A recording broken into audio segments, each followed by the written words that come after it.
15 अप्रैल 2023 रात के करीब 10 बजे प्रयागराज का एक अस्पताल, चारों तरफ पुलिस का कड़ा पहरा, कैमरों की चमक और मीडिया का शोर। और उसी भीड़ के बीच दो चेहरे खड़े थे जिनसे कभी पूरा शहर कांपता था। आज उनके हाथ हथकड़ी से बंधे हुए थे। ये कोई आम कैदी नहीं थे, ये थे अतीक अहमद और उसका भाई अशरफ।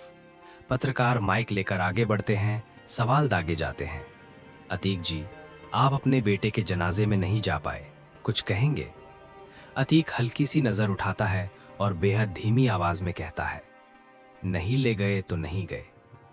और ठीक उसी पल भीड़ में खड़े 3 लोग जो खुद को पत्रकार बता रहे थे, अचानक आगे बढ़ते हैं। पलक झपकते ही पिस्टल निकलती है और गोलियों की तड़तड़ाहट पूरे माहौल को चीर देती है। कुछ ही सेकंड में सब खत्म हो जाता है। 40 साल तक खौफ का नाम रहा आदमी जमीन पर गिर चुका था। कैमरे चल रहे थे, देश देख रहा था, और एक कहानी जो दशकों पहले शुरू हुई थी, उसका अंत लाइव हो चुका था। लेकिन ये अंत अचानक नहीं था, ये उस सफर का आखिरी पड़ाव था जिसकी शुरुआत 1962 में इलाहाबाद के एक साधारण परिवार से हुई थी। अतीक अहमद का जन्म एक गरीब घर में हुआ, जहां उसके पिता तांगा चलाकर परिवार चलाते थे। घर में पैसों की तंगी थी, लेकिन अतीक के अंदर बचपन से ही कुछ अलग करने की जिद थी। स्कूल में उसका मन नहीं लगता था, पढ़ाई से उसका कोई खास रिश्ता नहीं बना, और जब वो 10वीं की परीक्षा में फेल हुआ तो उसे इसका कोई पछतावा भी नहीं हुआ। उसकी नजरें किताबों से हटकर सड़कों पर टिक चुकी थीं, जहां उसे जल्दी पैसा और ताकत हासिल करने का रास्ता दिख रहा था। साल 1979 में जब उसकी उम्र सिर्फ 17 साल थी, तब उसका नाम पहली बार एक हत्या के मामले में सामने आया। यही वो मोड़ था जिसने उसकी जिंदगी की दिशा बदल दी। इसके बाद उसने छोटे मोटे अपराधों से शुरुआत की, रेलवे यार्ड से सामान चोरी करना, ठेकेदारों को डराना और फिर रंगदारी वसूलना। धीरे धीरे उसका नाम शहर में फैलने लगा, लोग उससे डरने लगे और यही डर उसकी सबसे बड़ी ताकत बन गया। कुछ ही सालों में उसने अपना एक गैंग तैयार कर लिया जिसमें कई शूटर शामिल थे, और इलाहाबाद के कई इलाकों में उसका दबदबा बन गया।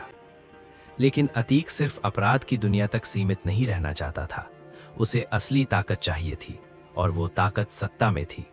साल 1989 में उसने पहली बार चुनाव लड़ा, बिना किसी बड़ी पार्टी के सहारे, और जीत हासिल कर ली।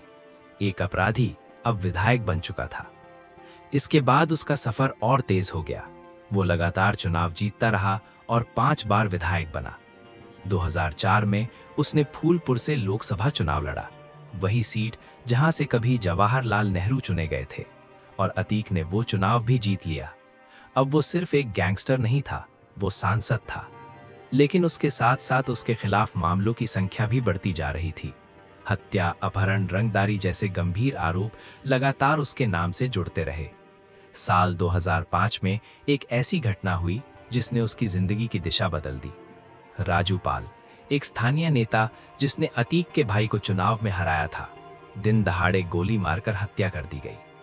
इस घटना के बाद पूरे प्रदेश में हलचल मच गई, और जांच के दौरान अतीक का नाम इस मामले से जोड़ा गया। यही वो पल था जहां से उसके पतन की शुरुआत मानी जाती है। इसके बाद धीरे धीरे कानून का शिकंजा उस पर कसता गया।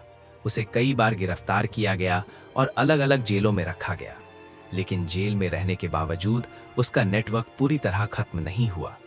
फिर समय बदला और कानून व्यवस्था को मजबूत करने के लिए उसके खिलाफ मामलों में तेजी आई। उसकी संपत्तियों पर कार्रवाई हुई, उसके गैंग के लोगों पर भी दबाव बढ़ा, और उसका प्रभाव धीरे धीरे कम होने लगा।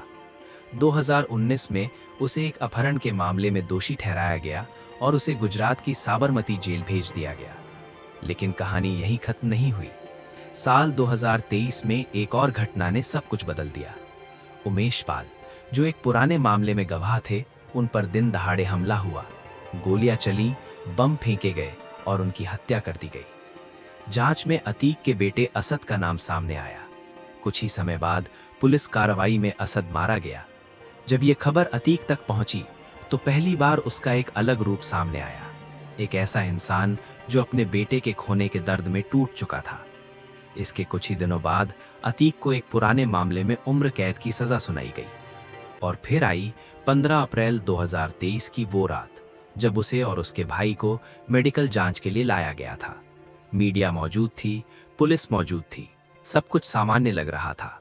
लेकिन अचानक 3 हमलावर सामने आए, जिन्होंने खुद को पत्रकार बताया और बिना किसी चेतावनी के फायरिंग शुरू कर दी। कुछ ही सेकंड में सब खत्म हो गया। हमलावरों ने खुद ही सरेंडर कर दिया और पूरे देश ने इस घटना को लाइव देखा। आज भी इस घटना को लेकर कई सवाल उठते हैं। कैसे इतनी सुरक्षा के बीच ये हमला हुआ? क्या हमलावर अकेले थे या इसके पीछे कोई और कहानी छुपी है? ये सब जांच का हिस्सा है। लेकिन इतना जरूर है कि अतीक अहमद की कहानी सिर्फ एक इंसान की कहानी नहीं थी। ये उस सफर की कहानी थी जहां एक गरीब लड़का ताकत की तलाश में निकला। उसने डर से अपना साम्राज्य बनाया, लेकिन अंत में वही रास्ता उसे ऐसी जगह ले आया जहां से वापसी मुमकिन नहीं थी।